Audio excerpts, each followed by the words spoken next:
Le lion.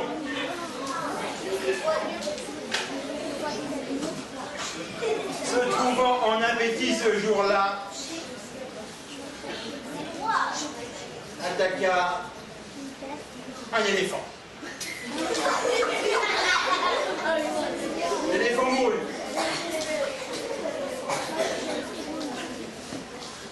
Et le lion se mit à dévorer de ses grandes dents autant de viande que son estomac pouvait en contenir. Mais il mangea un peu. Il l'avala de travers. Un os de l'éléphant resta coincé dans son gosier.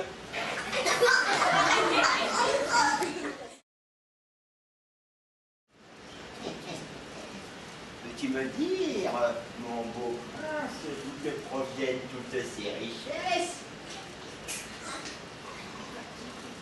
Nous possédons, Mouna et moi, une bague magique. Et où se cache cette fameuse bague magique?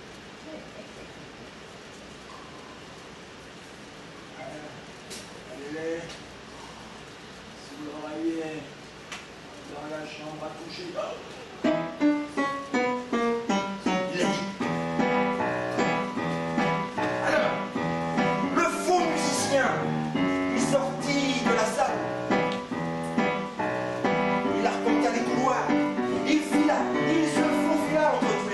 Mais Mouna avait tout entendu. Elle le suivit, armée d'un bâton. Il entra dans la chambre.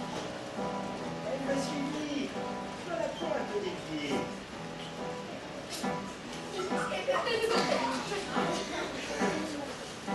Il souleva l'oreiller.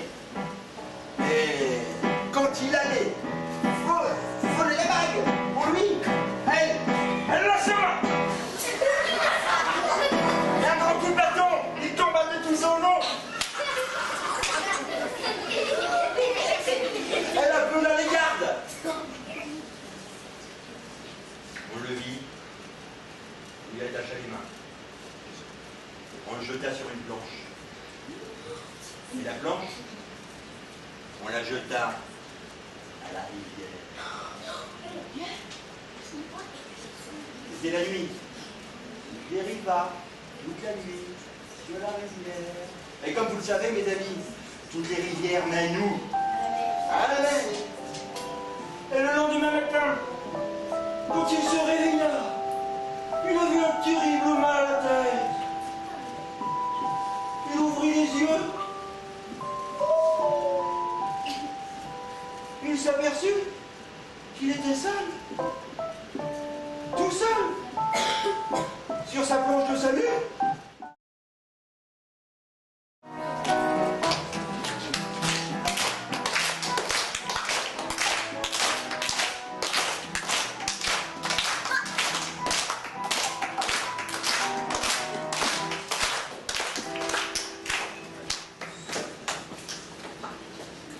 Je vais vous parler, mes amis, d'un personnage pas très sympathique, je suis désolé.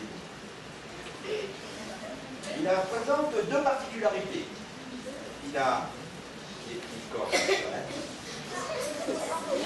une queue fourchue. Le diable! Oui, je vais vous parler du diable.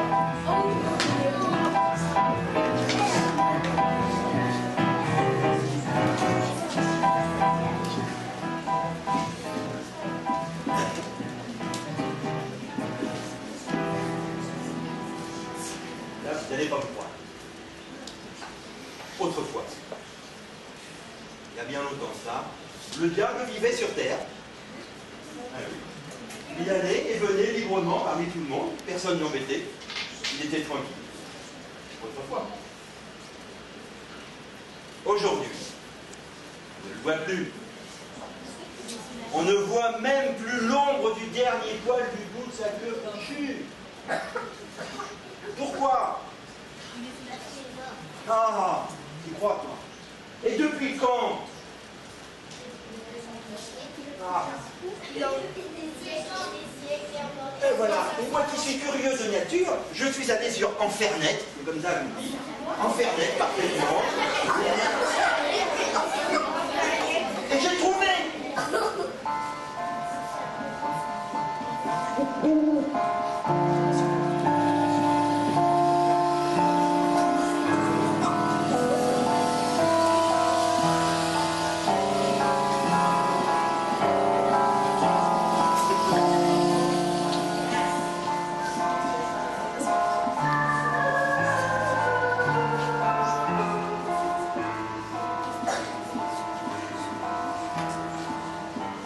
Tout est arrivé en 487 après Jésus-Christ.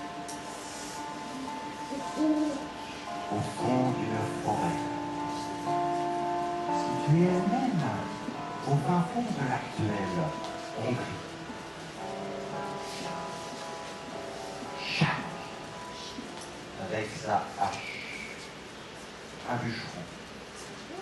Chaque, coupé.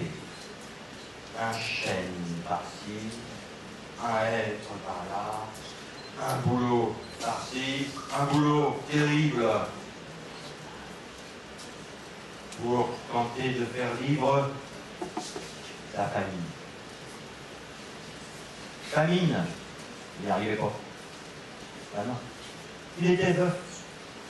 Ce bûcheron, il vivait seul, avec ses enfants. Ces enfants, il en avait tant et plus qu'il les confondait parfois et qu'il ne savait même pas combien il en avait exactement.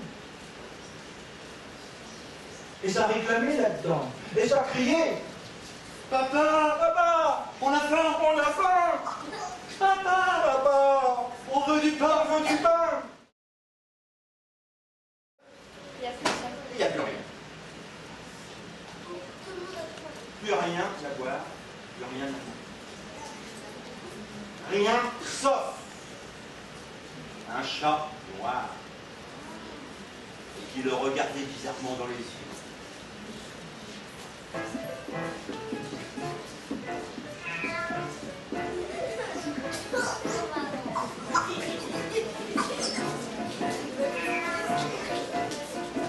Vous c'est de la sorcellerie.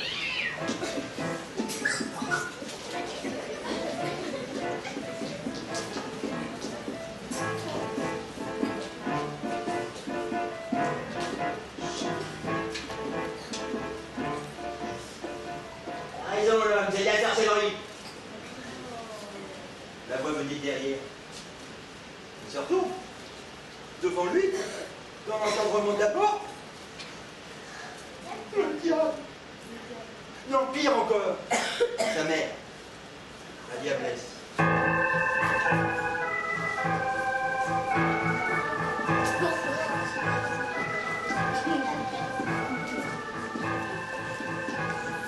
Tu as bien mangé, l'homme. Tu n'en seras que plus dodu et charnu lorsque mon fils, le diable, te dévorera.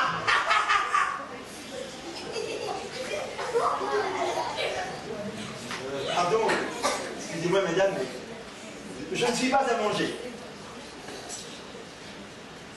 Tu es rentré, fripouille, tu seras bouffé. Bon,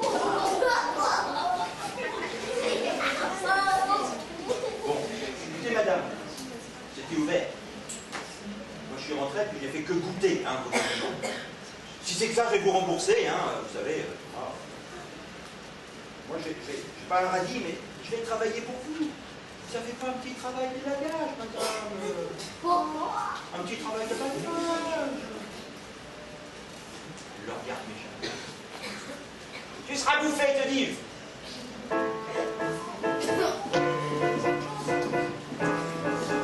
Ça se comprend bien. Il change carrément de tactique et là, il fait mine de pleurer.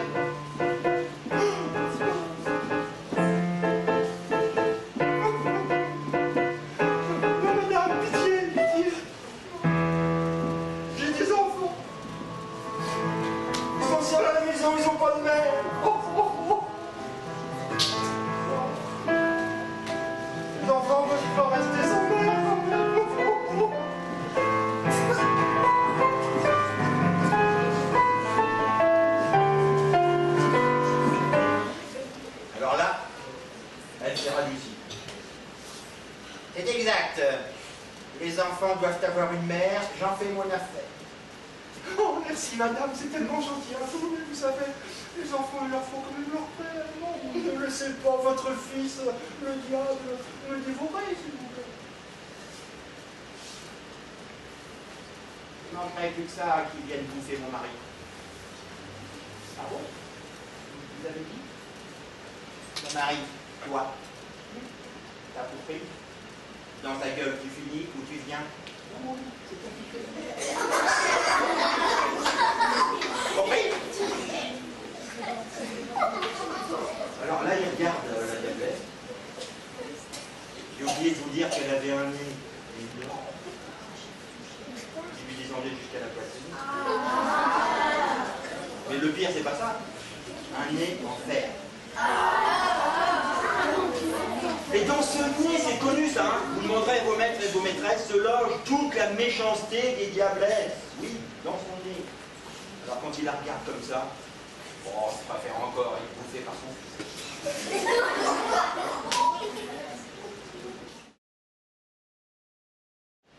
À la santé de ton fils chéri. Bah oui, il n'est pas là, lui. Et c'est pas tout, hein. Ses enfants à lui.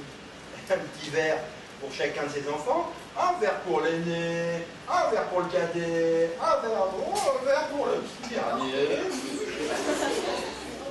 Si bien qu'à la fin, elle, archi saoule, comme tu dis, elle tombe raide comme une gifle. Oh.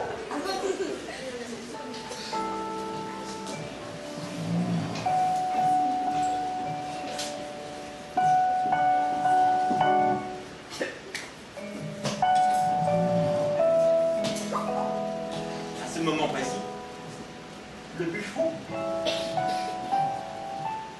il se saisit de son outil de travail. Et d'un coup, un seul, il lui tranche son nez en fer. Et toute la méchanceté de la diablesse s'en va en fumée.